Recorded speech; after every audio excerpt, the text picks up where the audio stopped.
the official licensed Fight Hype Live music, as always. Starting us off so beautifully, live from the high-tech illustrious studios in Las Vegas, Nevada for Fight Hype Live. It's your boy, it's your man, Sean Zittel here holding it down. Got some news to get to. Usyk, Dubois, some low blow controversy. Usyk wins that fight by 10th round, or was it 9th or 10th round knockout? I believe 10th round. 10th round knockout off a jab. Had a hell of a performance, but not without a little bit of controversy on those borderline punches from Dubois. And then Devin Haney and Shakur Stevenson, two of the best young fighters, two of the best young fighters we got, two of the best young American fighters we got, going back and forth. And going back and forth, and then Frank Martin versus Shakur, a great fight at lightweight. Looks like it's just about finalized. Well, it's not just about finalized, but it goes to a purse bid September 5th if Top Rank and TGB, PBC can't come to an agreement. I think that's a hell of a fight. So there's a lot to get to today. Let me say what's up to some people in the chat to start. My man Charlie said it is time for the Z-Man. I appreciate that. Louis Madrigal said 4. Very cryptic tweet there by Louis, but appreciate you for being here, Louis. Boxius Jaguar, the 40th, says 9th. Again, cryptic tweet. And Brewski says, let's go. So I agree with you, Brewski. Let's go. Let's get started. Let me check the poll real quick here, chat, and see what you guys have said. Only 5 votes right now, and looks like 4 out of 5 of you have voted that we start with Devin Haney, Stevenson, and Martin. I'm tempted to lead off with the Usyk talk because his action took place over the weekend. He fought, and Haney and Stevenson just tweeted. But let me check the poll again, see if we got some more. We got 8 votes. Okay, so most of you seem to want to start with the Devin Haney, Shakur Stevenson, and Frank Martin stuff. So we'll start there. So over the weekend, a little bit of trash talk happened Sunday evening between the undisputed lightweight champion, who will likely be fighting for the 140-pound belt against Regis Prograis, and the former unified 130-pound champ, Shakur Stevenson. You guys know all this in the chat. We have a very knowledgeable chat that comes and joins us. So let's start with this video made by the good folks at Fight Hype.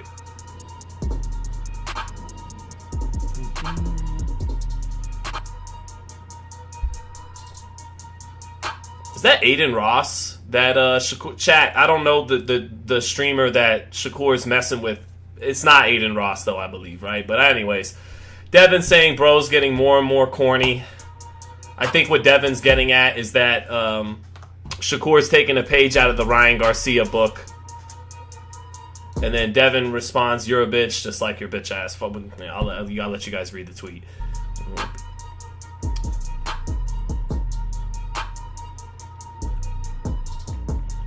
Shout out to my man Ron Goodall on the edit.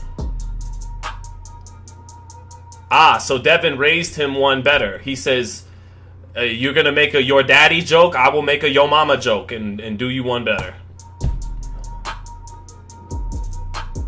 Steady trying to ride the next wave. Post that little video you keep talking about. Broke bum.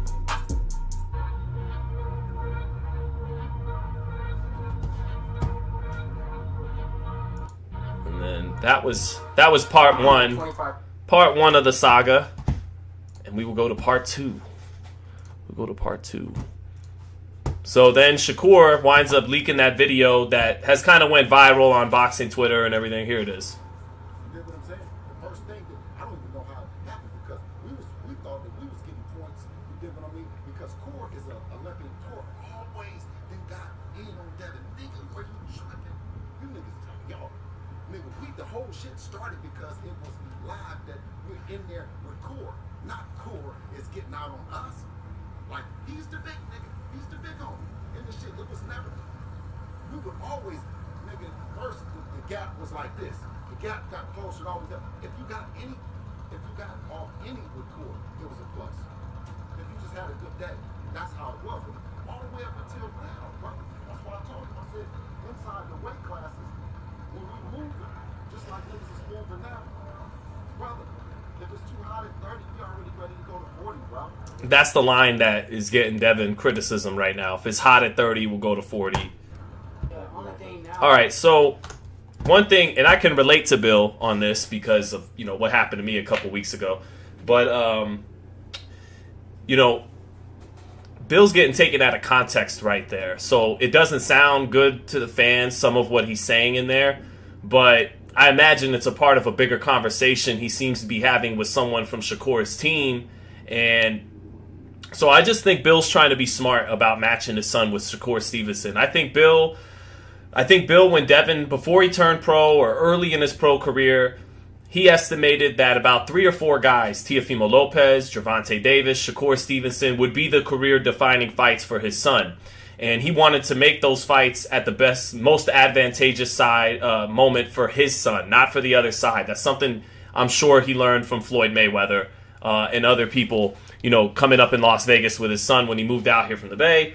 And so basically, I think that, first of all, it's taken out of context, but I don't think that the offer to Shakur Stevenson of 25% was really a legit offer to try to really make a fight happen. I think that offer was given with the intent of knowing Shakur is going to turn it down, but it's the PR spin, it's the publicity game with the fans and media, and everyone saying they knew they were moving up to 140 after Lomachenko. They knew that, but this is my belief. They knew that, and they knew immediately that with Shakur having just gone to lightweight, the optics of it to certain fans and media is that now he's running from Shakur Stevenson, who's just got up to the division.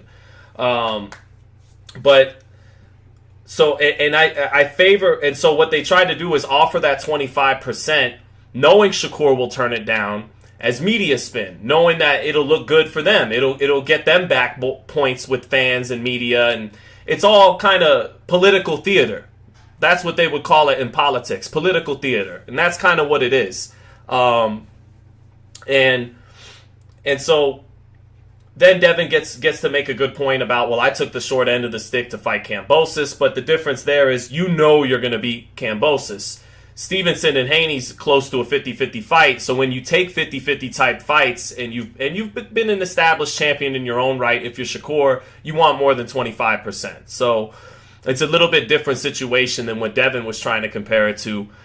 But to pick the fight apart itself, I think 135 I think 135 favors Shakur Stevenson. I think if they fought at lightweight, Shakur is stronger right now at lightweight. He's comfortable making the weight, and Haney's sucking down to lightweight. I think the higher in weight they go, the more it favors Devin Haney, and I think Bill Haney believes that too. And he's not going to put Bill Haney, I think, feels like the mission is accomplished at lightweight. We grabbed every belt. We won again. We beat a Hall of Famer in Lomachenko. It's controversial. Some people felt Lomachenko won that fight. On the night of the fight, and I haven't gone back and watched it, I scored it 115, 113 Lomachenko. Could have seen it 114, 114 a draw too. That first round was a swing round, and I edged it to Lomachenko, landing a couple of left hands in the last 30 seconds or so. But Stevenson probably wins that fight at lightweight.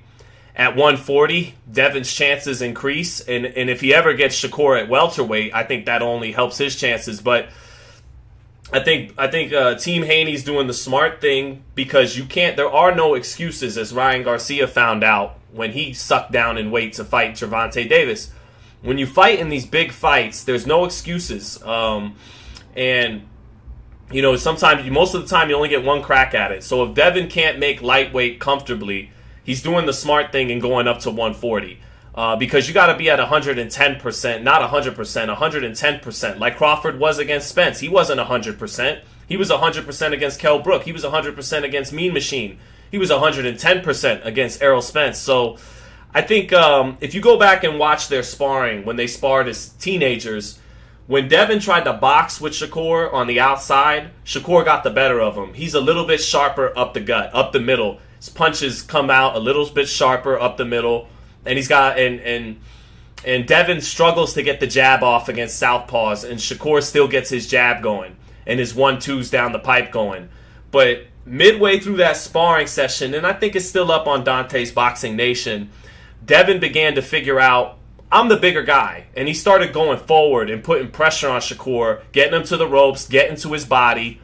And that's where he started to have more success. And he kind of changed the momentum of that sparring they had that's up on YouTube. So Devin, if he tries to box, Devin's a pure boxer at heart. He can sometimes be a boxer puncher, but he's really a pure boxer at heart, and so is Shakur. If he tries to fight that style against Shakur, he'll probably lose a decision to Shakur Stevenson. But if he imposes his size, Devin's 5'9", Shakur's about 5'6". Devin has longer arms. Devin started at 135. Shakur started at 126. If the higher the weight goes, 140, 147, the more advantageous it becomes to Haney. If Haney were to suck down to lightweight right now to defend those undisputed titles, he'd probably lose to Stevenson because he's not going to be as strong at the weight. So that's how I look at it all.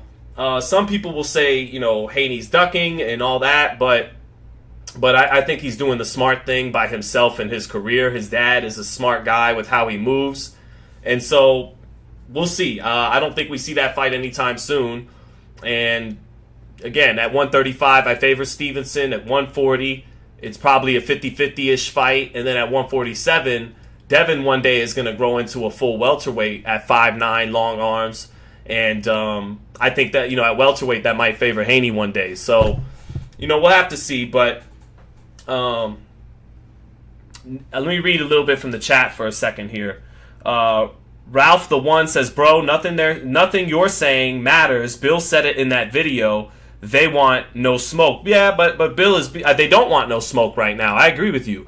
As of today, what's today? August 28th. My birthday's in 2 days, by the way. I turned 32. But as of today, August 28th, 2023, Bill Haney and Devin Haney don't want to fight Shakur Stevenson, I believe. But I think they will take that fight down the road when they think it's more advantageous to them at a weight that's more comfortable for Haney and a weight that's, not as natural for Shakur, who started at 26. So, yeah, for now, I believe they don't want that fight. But I believe down the road they will take that fight as long as both fighters keep succeeding.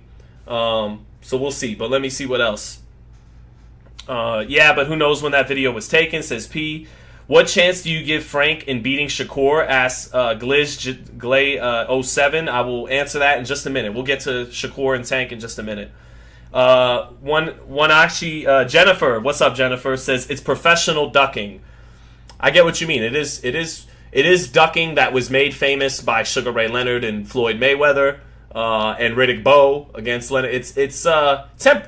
Let's call it temporary ducking for a minute here. And again, Jennifer, some of you guys know I covered Devin Haney very closely in the rise in his sport, so maybe you guys think I'm having too much of a soft spot for Haney, but I'm not as close to the Haneys as I once was. So that doesn't interfere with my opinion. Gaining access to the Haneys does not affect my opinion on this. I just understand what it's like to be taken out of context about something, and if the plan is ultimately to fight the guy, it's just not fight him right now. We don't have to like it, and fans like you, Jennifer, and other fans could say Devin's ducking Shakur at 135.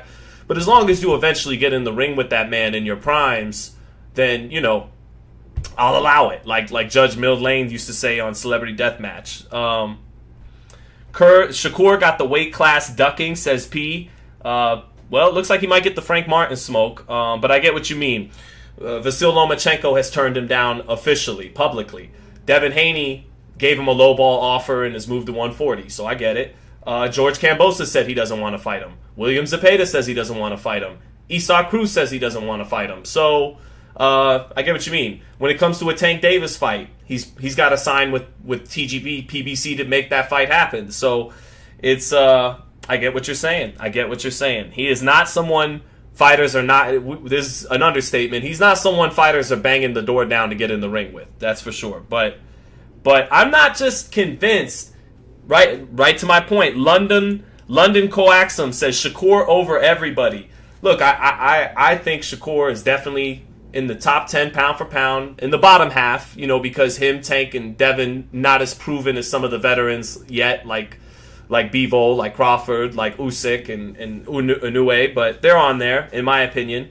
But I'm not so quick to say Shakur over everybody. That seems to be the consensus with the hardcore fans, and more importantly, with former great fighters like Andre Ward, Terrence Crawford, Floyd Mayweather. They all seem to be sold that Shakur is going to go to the Hall of Fame one day. And I tend to believe that too. But let's not forget, Jeremiah Nakatia took him 12 timid rounds and then wound up getting bombed out of there in 3 rounds by Raymond Murataya. And Shakur, he's still not he's not a great combination puncher. He's not a great one-punch knockout artist, and he's athletic, but he's not the most athletic guy. I say all this despite I think that Shakur is a sure thing. He's going to be on the pound-for-pound list for the next 10 years. But let's wait and see it before we just say Shakur over everybody. Shakur over everybody.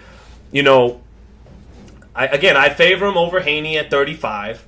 I'd probably give him the edge over Tank Davis, too, because he's got a better jab, and Tank Davis doesn't throw a lot of punches per round, and he'll find himself in a hole in that fight, and he's so used to not being in a hole, but giving away a number of early rounds and then still getting the knockout in the second half of the fight.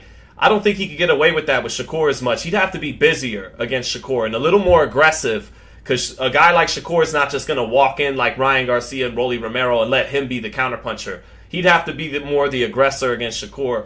But Tank's more talented than Shakur. He's blessed with the same caliber of speed and reflexes. Because Shakur's got better reflexes, Tank might actually be a little faster. Shakur has a little bit better defensive reflexes. And then Tank's definitely the more gifted puncher. So even though I give the edge to Shakur, I got to see that. I'm not convinced 100% he beats Tank, because Tank to me is a little bit more gifted than Shakur. Shakur's got a little bit better brain in the ring, and Tank's got a good brain in the ring too, but I think Shakur's a little bit better, and Shakur's got a better jab. And he's more consistent 3 minutes at every round than Tank, who kind of comes and goes in spurts. And then same thing with Devin. I give Shakur the edge over Devin right now at 35, but at 40 I might pick Haney. So these are fights we got to see eventually. And Shakur is showing that he wants them.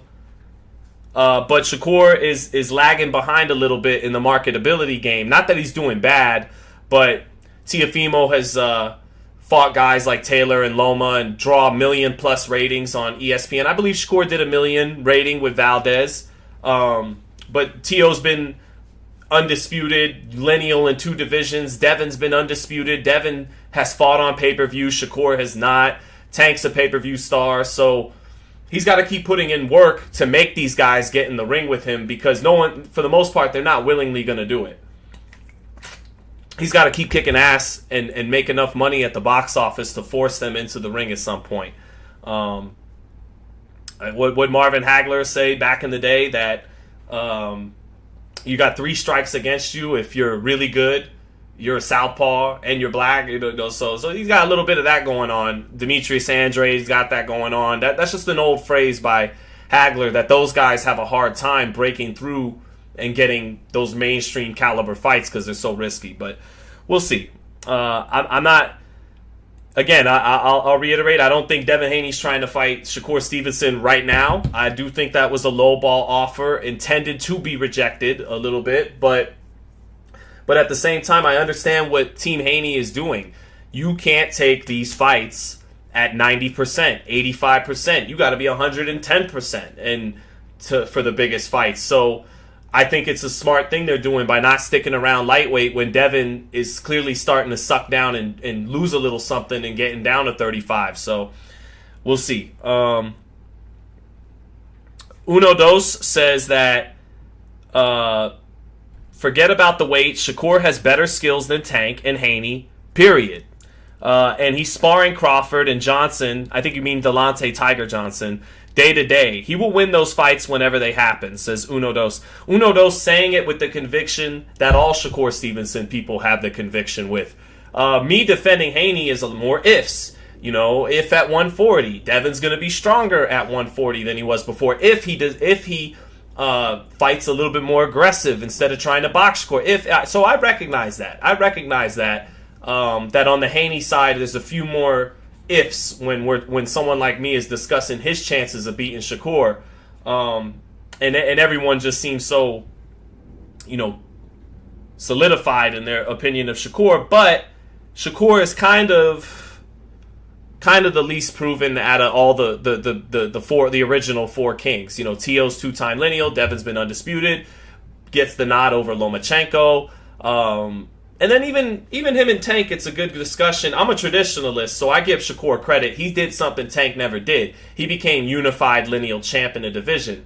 Tank keeps grabbing Mickey Mouse belts and never unifies, and no matter what division he's at, 30, 35, 40.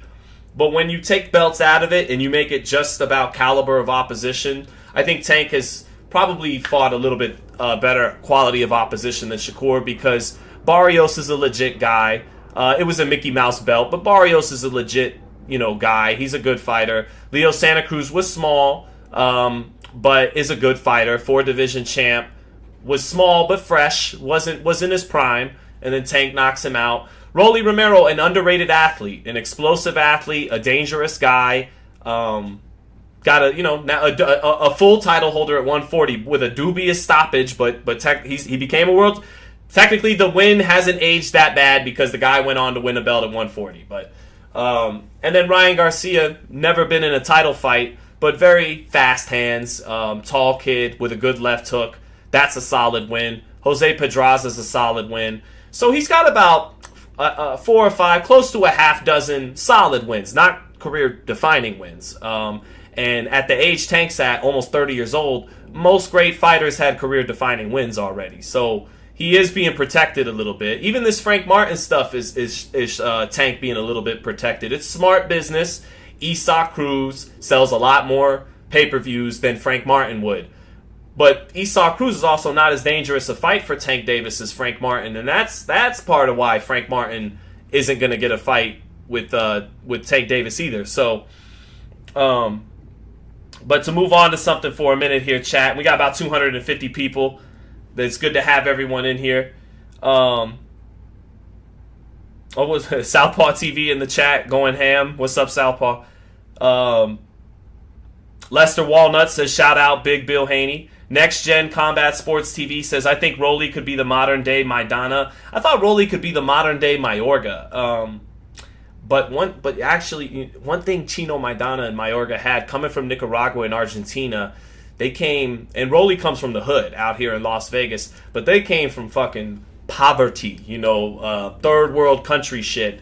And that kept them hungry long enough in their career to give them an edge with their aggressiveness and walk through shots and deliver those haymakers they had. Rolly coming up in the United States, making some decent money, making good money in the stock market outside of that. In Rocky 3, Mickey tells Rocky one of the worst things that could happen to a fighter is becoming civilized. And you kind of see that there's some truth to that. Now, Rocky isn't on the money with real boxing knowledge, but they got some gems in those Rocky movies. Look at Terrence Crawford. He's still not civilized. The motherfucker comes out wearing a bucket hat like he's going to go fishing. Sometimes he shaves, sometimes he gets a haircut, sometimes he doesn't. He wears Gucci, but doesn't seem to be particularly worried about his fit for the day. He just does so. He still kind of got some savagery to him. Errol Spence was more civilized. And to my point about Rolly, comparing him to being the next Mayorga or the next Chino, he's already become a little bit more civilized. You already saw in the Barroso fight, he's less willing to get hit now. But we'll see. I still got a lot of love for Rolly. But Edwin Ola said Sean is on fire on this show. Thank you. I appreciate that. Lester Walnuts, thank you for the $2 super chat. I appreciate that, brother. All right, so let's get to... Let's get to. You were talking about Keyshawn. I think. Keyshawn. You got Keyshawn Davis Uno Dos mixed up with Keyshawn Johnson. You thought you were talking about number 19 from the Bucks back in the day, because you said Johnson, I believe, when I guess you meant Davis. But just got out the shower, chat. So hair's getting a little long. It might be time for hair trimming time. All right, we got one more video on this, and then let's take a look at Shakur and Frank Martin.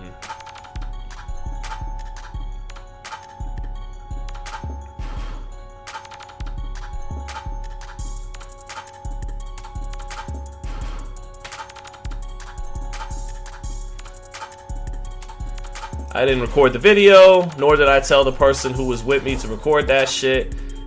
And then big fighting words. Now I better not ever catch you by yourself anywhere. So I'm smacking the shit out of you. Make sure to...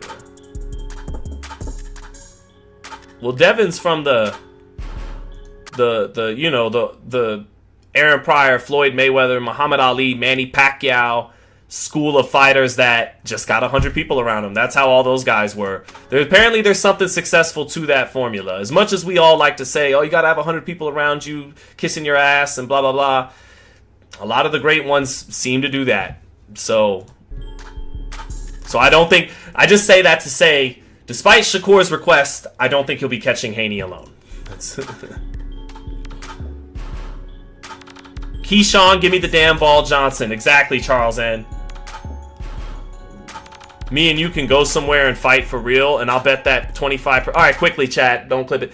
I've seen Devin Haney fight outside the ring, so that may very well not at all be cap from Mr. Devin Haney. I won't give specifics. I have seen Devin Haney punch someone outside of the ring before, so... See you soon. It's beautiful, isn't it? It's beautiful what this sport does to childhood friends. Kids grow up taking pictures together with their amateur titles, and now they're at each other's neck. It's an inevitability. They both want to be the best. Nothing wrong with that. There's nothing wrong. And then after they fight, they will be friends again. As long as no one fucks someone's girlfriend and that kind of thing doesn't happen, they should be fine in the long term. But there can only be one, and someone's got to win and someone's got to lose. I don't think that fight happens in the next 2 years. I think that one's going to have the longest buildup of them all. Because they go back the furthest to the amateurs. They always knew they'd be 1 and 2 at some point. And the fight needs the longest time to build up from a marketability-wise. It's two pure boxers. It's a fight you have to sell where you basically know you're not going to get a knockout. And again, Shakur has sold about 10,000 seats in Newark. He had 1 million viewers against Oscar Valdez, so he's not doing bad. I don't want to make it seem like that. But the other three, Lopez, Davis, and Haney, have done a little bit more than that so far. Especially Haney and Davis by fighting on pay-per-view and headlining. So, God, I had a point I was going to make about that.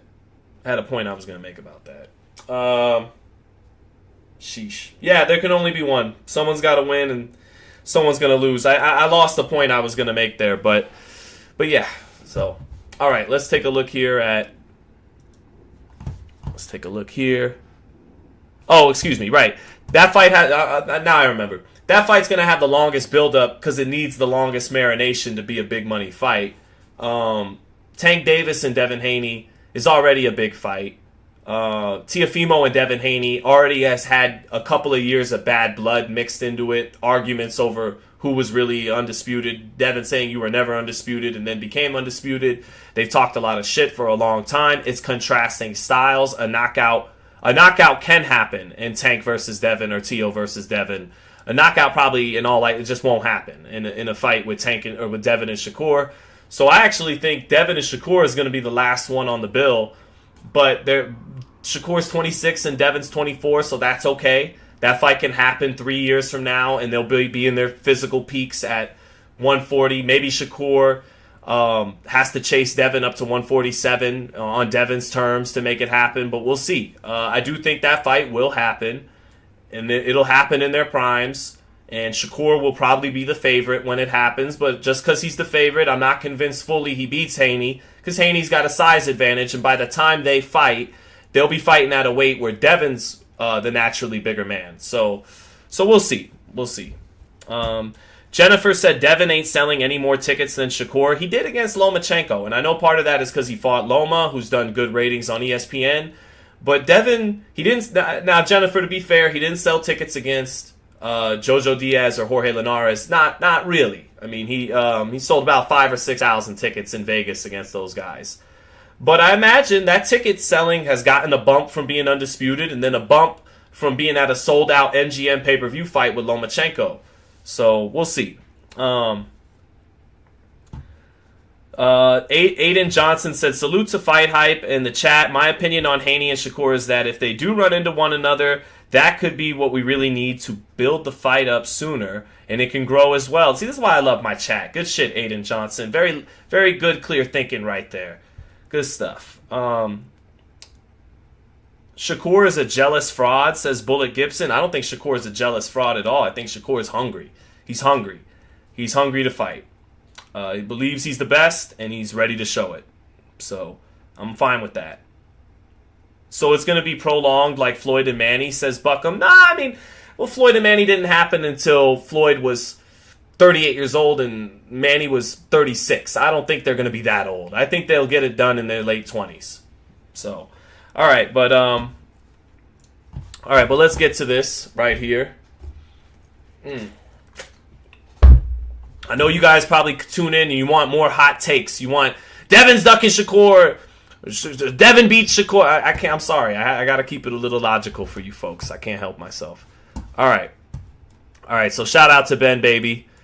Shakur Stevenson will have his chance to be a 3-division world champion. The WBC has ordered Stevenson and Frank Martin to fight for its vacant WBC lightweight title.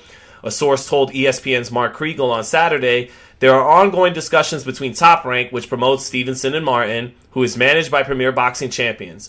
If the two sides are unable to reach an agreement, the bout will head to a purse bid scheduled for September 5th. This is awesome fucking news. I love this fight. I know that Frank Martin's coming off a kind of flat performance in most people's eyes against Artem Harutyunyan on Showtime last month. But I was ringside for that fight, and I had it a little wider than everyone else did, even the judges who had it 115, 112. So maybe I was tripping, but I had it 116, 111 Frank. And despite struggling with Harutyunyan and getting hit with right hands by Harutyunyan, he still showed me hand speed. He still showed me movement. He still showed me counterpunching. He still showed me a jab. He still showed me punching power in both hands. And he showed me good conditioning. Frank Martin is a guy who, when I watch him, just checks a lot of boxes. He's still going to be a big underdog against Shakur Stevenson because he started at 18 years old, and Shakur is a thoroughbred who started as a little boy. And the pedigree, being an Olympian, all that, versus a guy who started at 18 is probably going to show up in this fight. And I do have Shakur Stevenson winning this fight by unanimous decision. But again, Shakur, he had 12 timid rounds with Jeremiah Nakatia, and then Murataya winds up taking that guy out in 3. So you know, there's still a chance that guy shows up. That the guy who fought Nakatia shows up, and he could have a very tough fight with Frank Martin. I just think that Shakur has a better jab than Frank Martin, and he's better on defense than Frank Martin. And he's just got that thoroughbred pedigree to him. He started as a little boy, and Frank started late. And Frank's a good athlete. And big credit to Frank, because most guys that start late, they gotta have one punch knockout power is usually what'll do the trick. But they gotta have something extraordinary about them. And Frank Martin does a lot of things pretty good, but nothing extraordinary. And it's been impressive that he's been able to be so skilled in terms of counterpunching and little moves he does, defense to offense, offense to defense, is impressive for a guy who started at 18. For example, Errol Spence started younger than him in his own camp, but Frank Martin could counterpunch and Errol Spence can't. So, and he learned that before he got to Derek James. So I favor Shakur in that fight, but if Shakur washes Frank Martin, that just tells me how good Shakur is. It doesn't mean Frank Martin isn't a good lightweight. Frank Martin, a very formidable lightweight. And there's a chance that Shakur has his hands full because people are underestimating Martin coming off the Harutyunyan fight. Not because Shakur's not an elite fighter, an elite lightweight, but there is a chance this is a tougher fight than people think it's going to be because Frank is pretty good. But ultimately, I do think Frank's going to struggle in there. He's going to probably be made to look worse than he really is fighting someone like Shakur. And that's what the great ones can do to you. They could, like Canelo against Callum Smith. He made Callum Smith look like a bum. And Callum Smith is not a bum. He's a good fighter, world champion in his own right. Same thing to Billy Joe Saunders. Floyd Mayweather did that to Robert Guerrero, made him look like a bum. Robert Guerrero, 3-4 division champ, good fighter. So if Shakur winds up doing that to Frank Martin, I wish people would stop texting me while I'm live. But if Shakur does that to Frank Martin, it's because Shakur really is that elite, that virtuoso in the ring. And not because Frank's not a really good lightweight. Frank is a really good lightweight. It's just he's running into a potential potential all-time great in Shakur. I think we'll get some questions answered about that fight for Shakur. I know Shakur wanted Lomachenko first and foremost. Loma's the future Hall of Famer and all that. But Frank's a younger, fresher guy. I know Loma looked really good against Devin in that last fight, but he's up and down these days. Lomachenko looks amazing against Nakatani. And he looks okay against Comey. And then he looks flat against Jermaine Ortiz. And then he's back up for Devin Haney. You know, maybe he's like this these days, like fighters in their 30s tend to get. Frank Martin's fresh, undefeated. It's a different look. It's a cross-promotional fight. I think this fight is being made because PBC doesn't have a whole lot for Frank. They're not going to put him in there with Tank. They're not going to make Frank tank for 100,000 pay-per-view buys and risk Tank losing to a guy that did hurt him in sparring. I was there. You know, they're not going to do that. And then they're not going to give him Isak Cruz because they're giving Isak Cruz a Tank. So what else are you going to do at lightweight? Rayo Valenzuela lost. Chris Colbert's really a natural 130. So they're doing the rare move of, they do this every now and then, PBC, and they're saying, all right, fuck it. Go ahead, Frank. Maybe you pull off an upset and we come back with a nice green belt. But if you lose, you know, whatever. So we'll see. I got a super chat to get to real quick. Let me take a look. Oh, no question. Just FMG Films donating $10 to the super chat. Thank you, brother. Oh, now FMG, I see a comment here. FMG Films saying, Sean, you're the man. Loving watching your breakdowns. The best voice in boxing, period. I like how your brain thinks. Me and my homeboy Tony watch all your stuff, and no one competes. No one compares. Shout out to Sinead O'Connor. Not a fan, but she did just die. And I thought of her song in that moment. We appreciate what you do for the sport. Thank you, my brother. Thank you. It's been a rough ever since that Inoue debacle. Your boy's been carrying a heavy heart. That one hurt to see my name get dragged through. Yeah, and I never said Inoue was guilty of a goddamn thing. But anyways, I appreciate that, brother. I appreciate the positivity and the love. Sanctus Dior Cruer says Errol can counter. He's just not elite at it. Okay, fair clarification. He can counter. You're right. He showed that in the Sean Porter fight. That's fair. I let my chat correct me because my chat really knows boxing. That's me kissing your guy's butt a little bit, pandering, but it's also actually what I really do think about you. So appreciate that, chat. All right. So yeah, again, if Shakur takes care of business with Martin and makes it a pretty not competitive fight, it's that Canelo, Callum Smith, Mayweather, Robert Guerrero effect. The guy he's fighting is actually pretty good. He's just making it not look like that. So that's that. I'm very happy that fight might happen. I love that fight. Martin can challenge Shakur athletically in a way that other fighters haven't yet. And I'm always, even when one guy's more skilled, whenever a fighter has to face someone who can match their speed, match their athleticism, or when Klitschko used to fight, I was very excited about Tyson Fury fighting him because he could match the size and could actually fight at that size. Wasn't just a big stiff. So even when a guy's an underdog and everyone's thinking one guy will fight, anytime I see a fighter have to compete with someone on their level of talent, athleticism, I'm intrigued, and that's one of the big reasons I'm very intrigued about Frank Martin, Shakur Stevenson. All right, so enough of Haney, Stevenson, and Martin. Enough of the lightweights who did not fight over the weekend. Let's get to the heavyweight who did fight this weekend: Alexander Usyk and Daniel Dubois.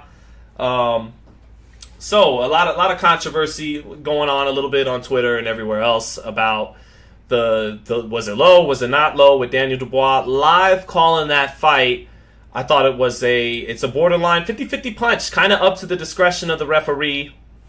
And Usyk fighting in Poland, he's going to get that 50-50 call. And Usyk was clearly the better fighter than Daniel Dubois. But one thing, Daniel Dubois had good timing and good tactics in this fight. Even though I didn't score a round for him, he almost won about 3 rounds or so. And he began to time Usyk. Usyk has that lead hand magic. He works feint, up and down. Go to your right a little bit, go to your left, paw, and then thinking, let the shit go. Usyk is magical with that stuff. But Dubois in the middle of the fight began to not, actually from the first bell, didn't bite on the feints all the time, and he kept himself in good position with his right hand against the southpaw killer, the right hand.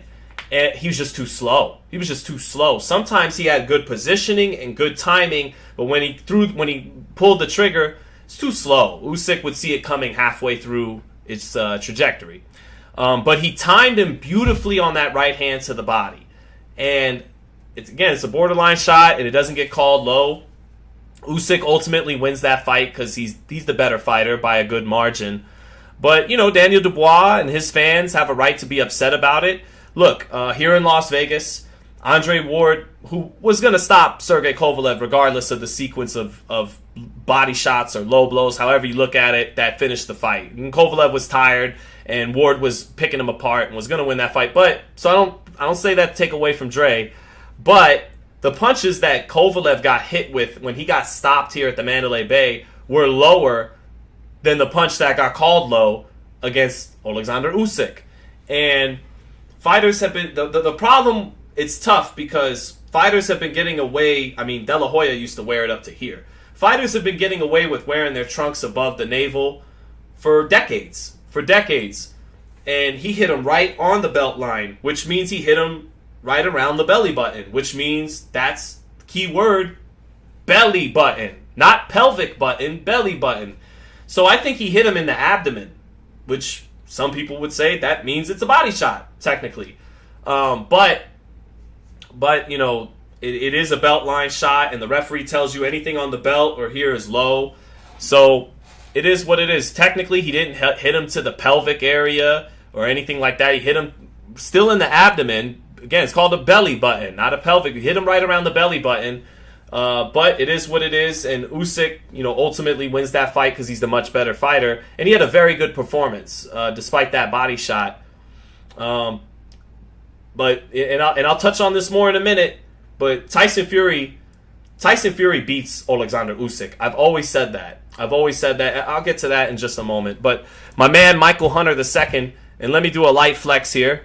Michael Hunter II was once my gym mate as a teenager out here at Barry's Boxing. And Mike actually taught me how to move my head a little bit when I first got into Barry's Boxing. I remember Mike Hunter famously telling me, "Hey, bro, you don't actually move your head to move your head. You move your waist." So he explained that to me very well as a young man. Anyways, here we go. Mike posting this about how Usyk doesn't like body shots. This is something Usyk's been doing for a while, apparently. Usyk in the red. There's the left hook to the body. And Usyk does exactly what he did against Joshua and exactly what he did against Dubois. He gets his Bernard Hopkins on. He gets his Oscar winning on. He starts immediately acting like it was low, and he sells it really well. I mean, LeBron James. This isn't to take away from Usyk's greatness. LeBron James knows how to flop his ass off. Bernard Hopkins knows how to flop. Bernard Hopkins is my favorite fighter of all time, alongside El Terrible Morales. Hopkins was a faker. He would fake the reactions.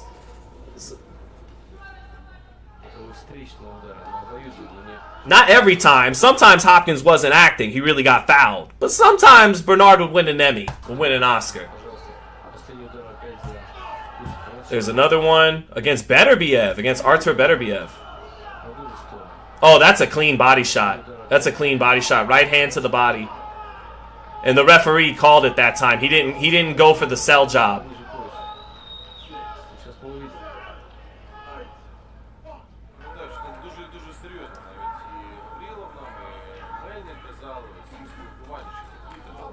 That was lower than the shot that Dubois landed, because Usyk doesn't have actually has his belly button exposed here.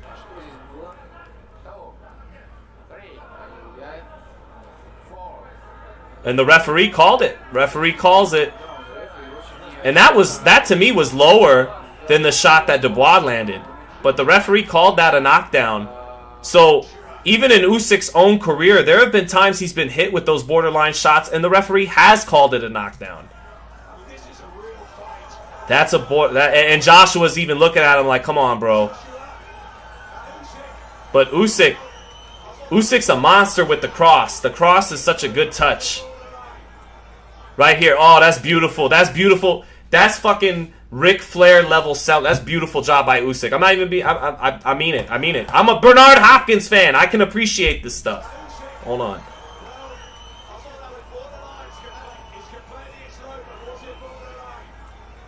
Look at. Oh my God. That's the one. That's the. Oh. That's where he has Bernard Hopkins beat. The cross is such a good. Oh, Maron, I got hit with such a low blow. It hurts so bad. Oh, Jesus, Mary, and Joseph, help me here. This guy keeps hitting me. Referee, you see this guy? It's beautiful. But anyways, yeah, I'm fine with it. Ultimately, I'm moving on to the next thing. I'm not covering for Usyk. I understand everyone feeling like it was a legal blow. There's been times in his own career those exact same shots have been ruled a legal blow. But A side usually is going to get 50-50 calls, especially fighting relatively close to home. But he won that fight because he's the better fighter, in my opinion. And it was still a good performance. Still looks like he's firing on all cylinders. But that brings me to this point. Tyson Fury beats Alexander Usyk. And Tyson Fury has always been able to beat Alexander Usyk.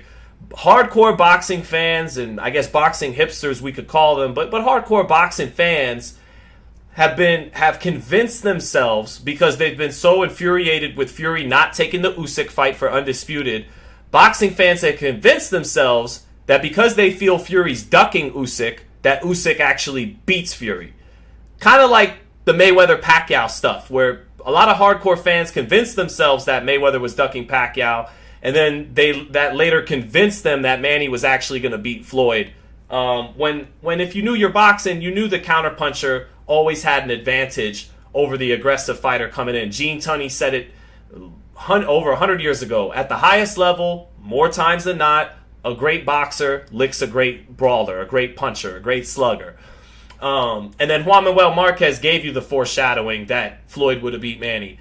So just like that old cliche tells you what's going to happen, I'll let another old cliche perfectly tell you what happens in Fury Usyk. A great big man, finish the sentence, chat. A great big man beats a great smaller man. A great big man beats a great smaller man. That's as cut and as dry as it gets with Usyk and Fury.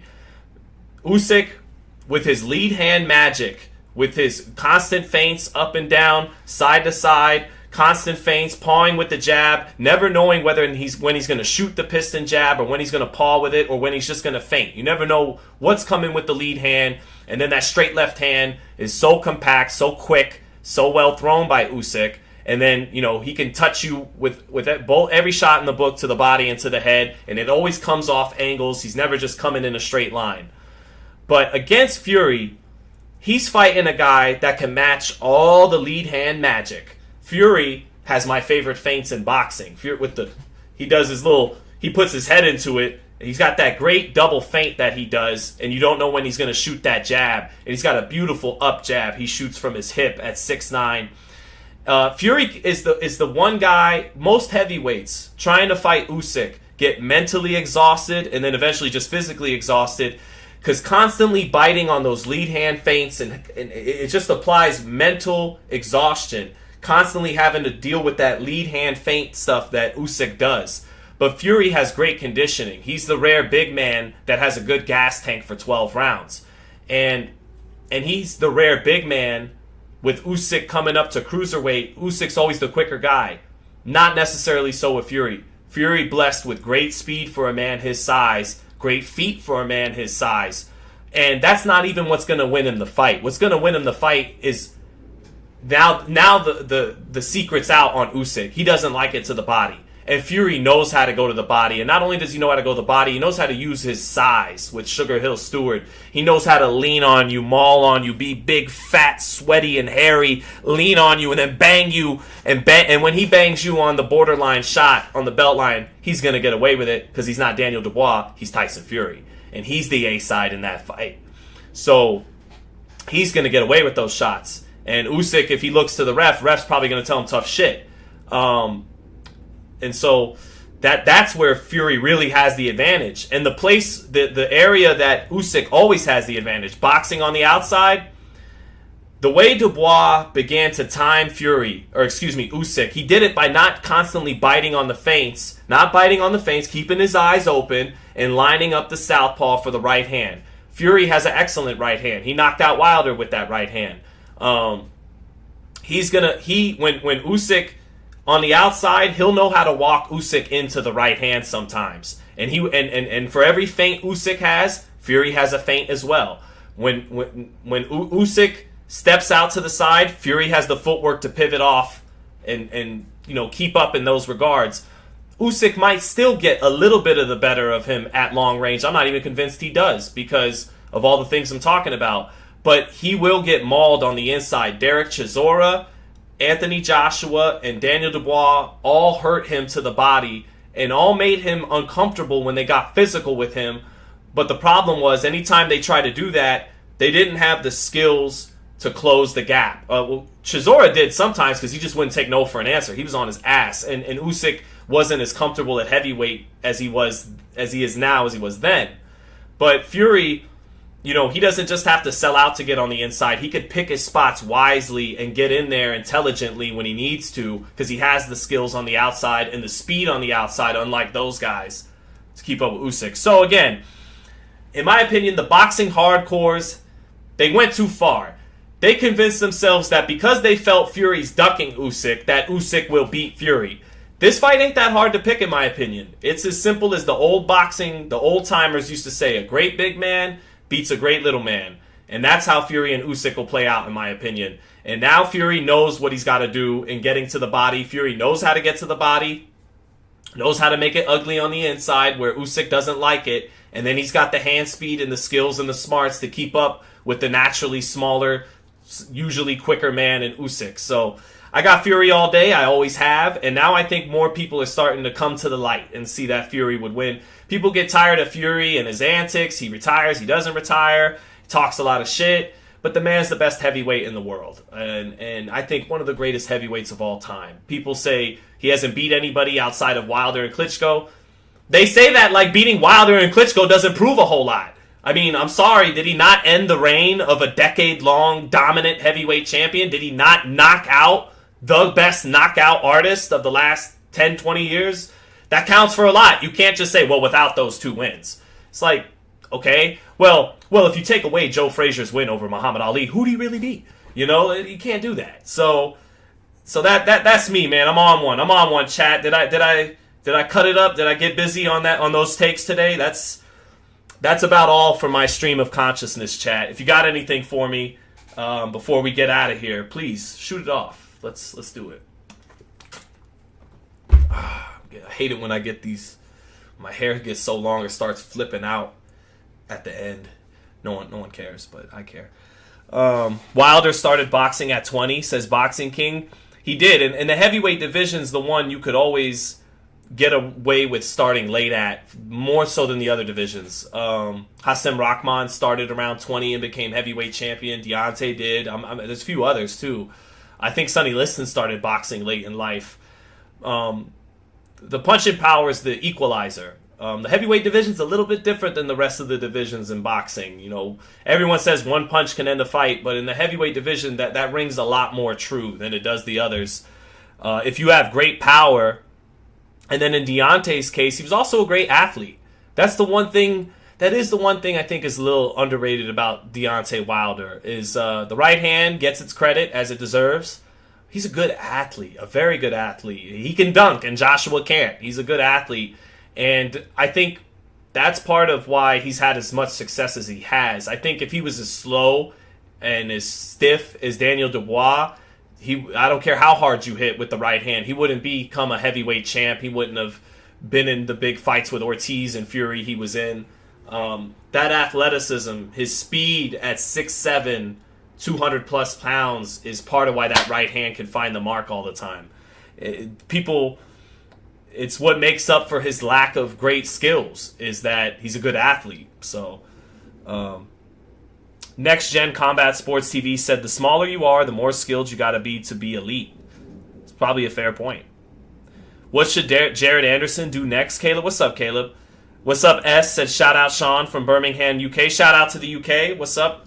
I don't believe Birmingham is a part of the Scousers, but I got a lot of respect for them Scousers, man. That accent, them dudes are tough. They look like they drink pints and fuck people up.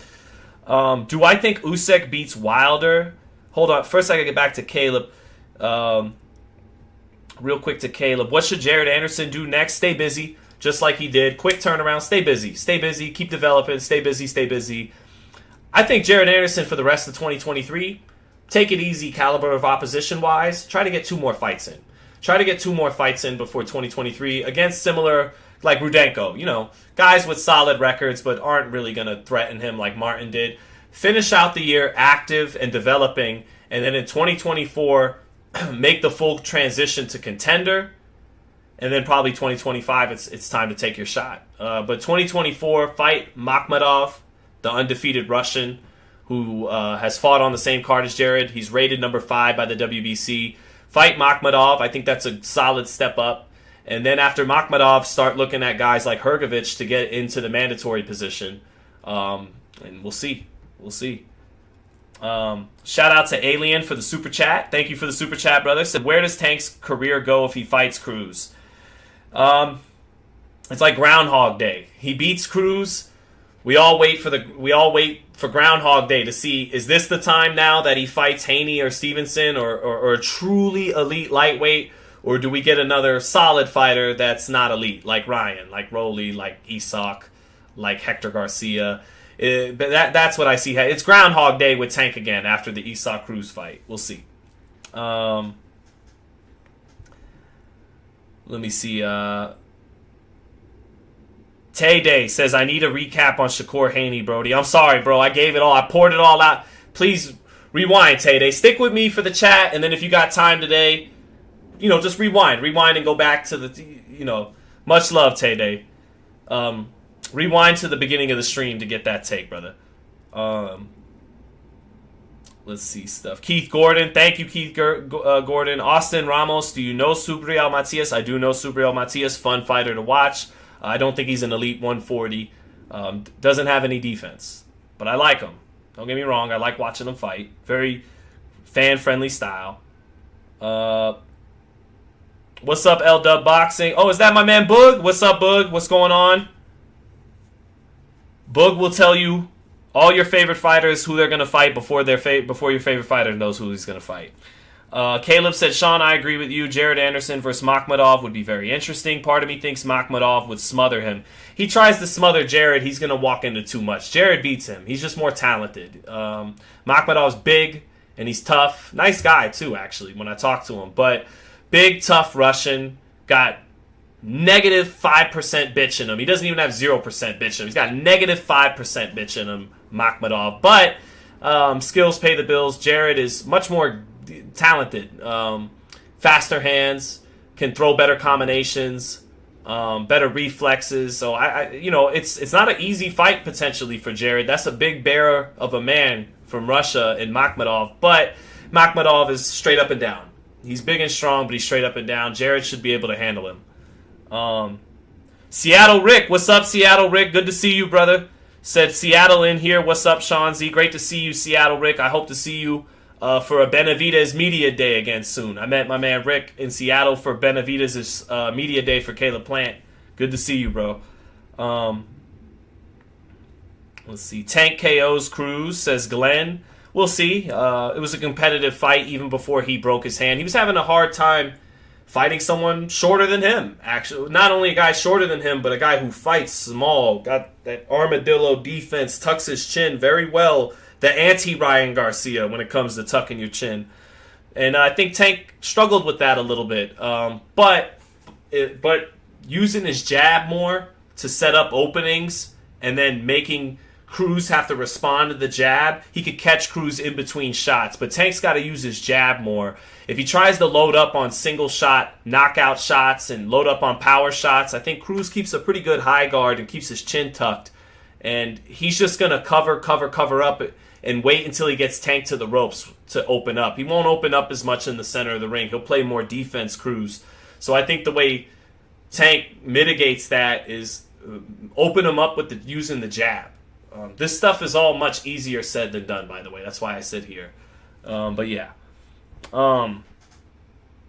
What is Allegiant Stadium's first fight, says Unknown Samurai.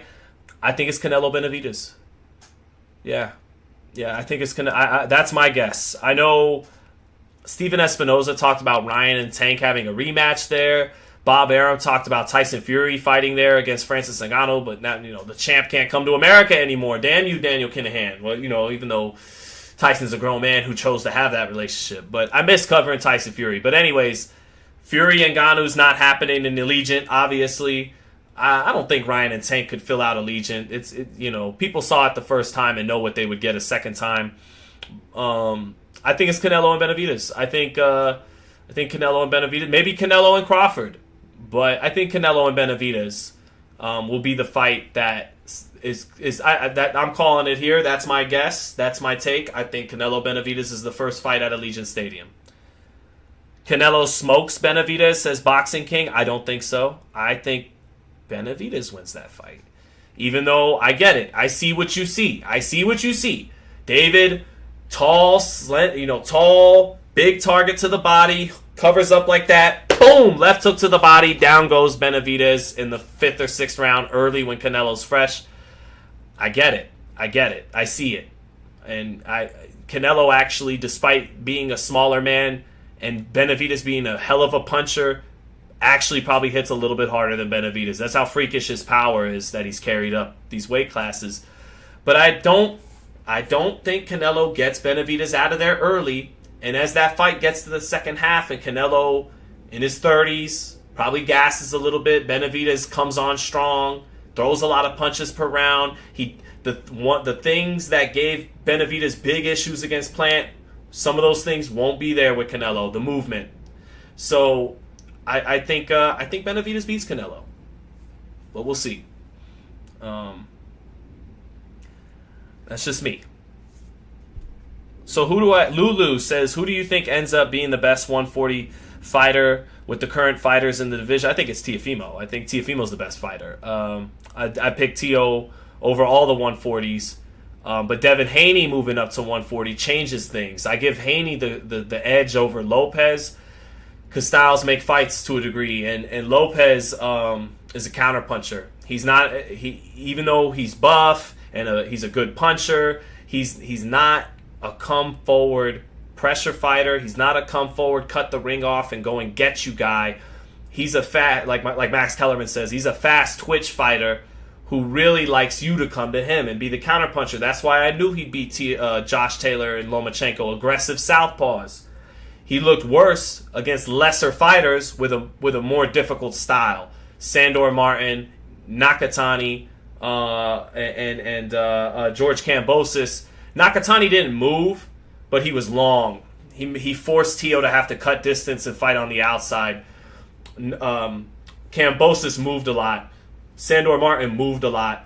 Teo tries to do that shoulder roll shit going forward when, and I said this a million times on stream, so forgive me, people who listen to me all the time for repeating, but even Floyd, the shoulder roll master, when it comes time to cut distance and cut distance and go forward, like against Zab, like against Conor McGregor, like against Shane Mosley, he picks those gloves up. He makes adjustments. He doesn't fight the same way counterpunching on the back foot that he does putting pressure on the front foot.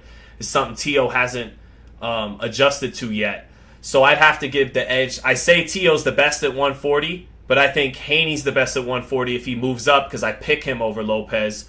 Because that jab, keeping Lopez on the outside where he's not as comfortable, making Lopez have to cut the ring off and do things he doesn't love doing, I think Haney would win a decision. But if Lopez can make some adjustments to his style, pick those gloves up when he goes forward, find out in his own way that he's comfortable to cut off the ring, to go forward against boxers and counterpunchers. If he can force Devin into some exchanges like Lomachenko did, Lomachenko could do that. Styles make fights. Teofimo beat Lomachenko, but Lomachenko had a better style for Devin Haney than Teo because he keeps his gloves up and he applies pressure. So if Teo can make some adjustments, and he's young enough in his mid-20s to still make adjustments, he's not some old dog that has to learn new tricks, then he could maybe win that fight by knockout against Devin. Because if he gets Devin into the right kind of exchanges and lands hard in the exchanges like JoJo did, like Loma did, aggressive southpaws, hands up, know how to cut distance and apply pressure, He could win that fight by knockout potentially. But as it stands right now, what they've shown us in their careers, Devin by decision. So, I want to see Tank and Tio. The build-up will be bonkers, says Seattle Rick. Absolutely, that'd be great. They're kind of similar to me. They're both natural counterpunchers who punch hard and are athletic. They're kind of similar in that regard to me. They're both big punchers, but they like you to come after them instead of them going after you and getting you. So that would be a hell of a fight. Tio might have just caught Josh Taylor at the perfect time. He did. He didn't quite fight the same Josh Taylor that became undisputed against Prograis and against Jose Ramirez. He did. But he always had a stylistic advantage over Taylor. Taylor's a tall guy who doesn't fight tall. And that almost lost him the belts against Catterall. Because Catterall just fought long and sniped with the straight left hand at long range. Taylor kept wanting to bang. Baranchek would bang with him. Prograis would bang with him. Ramirez would bang with him. Catterall said, no, I'm going to keep some distance and use the straight left hand. And Taylor was in no man's man on the outside. He doesn't fight tall. He was able to fight a little tall against Ramirez because Ramirez comes right to you, you know. So, yeah. Too bad we can't get the Loma versus Haney rematch, says Josh Stotts. I agree. Ideally, they should have had a rematch. Anytime you got the fans questioning if you really won that fight or not, like Floyd versus Castillo, like Dre versus Kovalev, run it back. Shut them up.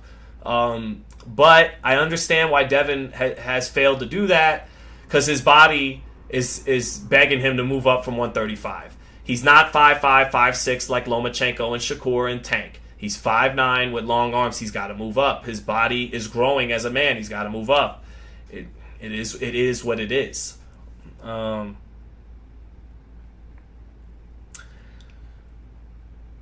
yeah, chat. I gotta be quite honest, chat. I have to take a piss. I will be right back. Just to be completely honest. Be right back.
All right, chat. Back to the most professional stream on YouTube, where we take piss breaks in the middle. W honesty. Thank you, sir. But Ashley Schaefer Kia says Juan Manuel Marquez might want some of that in a cup, Sean. Ew. It's his own piss that he said had benefits, Ashley, not other people's. So we'll be fair to Juan Manuel. So who gives Inoue a problem? Nobody until he gets to at least 130, maybe Navarrete, but nobody at 26 or 22. Yeah. So actually, guys, I got some texts from some people in boxing, and I want to get back to them, to be quite honest. So apparently some people were watching the stream and have some things to say about what I had to say, so I'm curious to discuss it with them on the phone and everything. So thank you, everybody, for joining the chat. I feel bad. I should have just ended it before the piss, but I did get to come in and say goodbye officially to everybody. Everyone have a great rest of the chat. I got to make some phone calls in boxing, and I have a feeling I will be live again this week before we get to... What fight am I probably going to do a round-by-round on this week? Do we got something on the schedule? Okay, I got too fancy there. Who do we got this Saturday? Liam Smith and Chris Eubanks rematch. I will do and my girl Michaela Mayer on the undercard. I will do a live round-by-round for that. Luis Alberto Lopez, Venado Lopez. I interview him tomorrow, so be on the lookout for that. But Defects 1 says very unprofessional. I know. We'll get better. We'll get better. We're doing Growing Pains live in front of everybody here on Fight Hype Live, but we'll get better. You guys have a great rest of the week. I hope to see you guys again later on this week. If not, by the very end of the week, Saturday, for the Chris Eubank, Liam Smith rematch. But otherwise, everyone have a great rest of the day. And thank you so much, chat, for rocking with me. Much love. God bless. See you later.